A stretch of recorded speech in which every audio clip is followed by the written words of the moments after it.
નમસ્કાર દર્શક મિત્રો, એસડી ન્યૂઝ ગુજરાતી ચેનલ પર આપનું સ્વાગત છે અને હું આપની સાથે વૈશાલી પોવારુ કરીશું નજર આજના સમાચારો પર।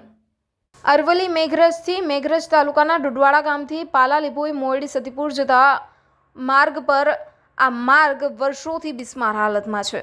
આ માર્ગ પર કેટલાક ગામો આવેલા છે અને વધુ પ્રમાણમાં વાહનોની અવરજવર રહેતી હોય છે, પરંતુ માર્ગ જર્જરિત હાલતમાં હોય, કોઈ પણ ઇમરજન્સી બીમાર હોય તો આ માર્ગ પર જોખમી બને તેવી પરિસ્થિતિ આ રોડની છે। આ માર્ગ પર પસાર થનાર જનતા રજૂઆતો કરી રહી છે। અમારા વિસ્તારના રાજકીય નેતાઓ આજ દિન સુધી કોઈએ આ માર્ગનું નિરાકરણ લાવી નથી શક્યા। વર્ષોથી મતદાન કરીએ છીએ, જીત અપાવી રહ્યા છીએ તેવું સોશિયલ વિડીયોમાં દર્શાવવામાં આવી રહ્યું છે। Reporter Vanrajsinh Khant, SD news Gujarati, Malpur, Aravalli. Meghraj તાલુકાના પાલ્લા ગામની વેદના છે કે મેઘરજ તાલુકાનું ડુંડવાડાથી ભુવાલ થઈને પાલ્લા થઈને સતીપુર થઈને લીંબોઈ થઈને મોયડી સુધીનો આ રસ્તો બિસ્માર હાલતમાં છે। અહીંયા બિસ્માર હાલતમાં રસ્તામાં બાળકો ભણવા માટે પણ કેવી રીતે જઈ શકે?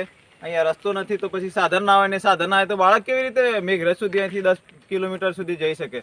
અને ઇમરજન્સીમાં ક્યારેક આવી જાય, કોઈ હાજુ મોડું હોય તો પણ માણસો કેવી રીતે સારવાર સુધી પહોંચે? સારવાર સુધી પહોંચતો તો મરણ પામે। અહીં ઘણીવાર અમારે પેલા કોબરા સાપ પણ નીકળતા હોય છે। કોબરા સાપ જ્યારે ડંખ મારે ત્યારે 10 થી 15 મિનિટમાં એને દવાખાના સુધી પહોંચાડવાનું હોય છે। 10 થી 15 મિનિટમાં તો નહીં, પણ અહીં તો ગાડી જ અડધો કલાકે આવી રહે એવો તો આ રસ્તો છે ને। અહીંયા મેઘરજ તાલુકાના પાલ્લા ગામમાં રસ્તો તો જો આઝાદી પછી એકવાર બન્યો અને એ લગભગ 20 વર્ષ થઈ ગયા, 20 થી 25 વર્ષ, અને અત્યારે જોવા જઈએ તો અહીં ગાડું નથી હાલે એવું।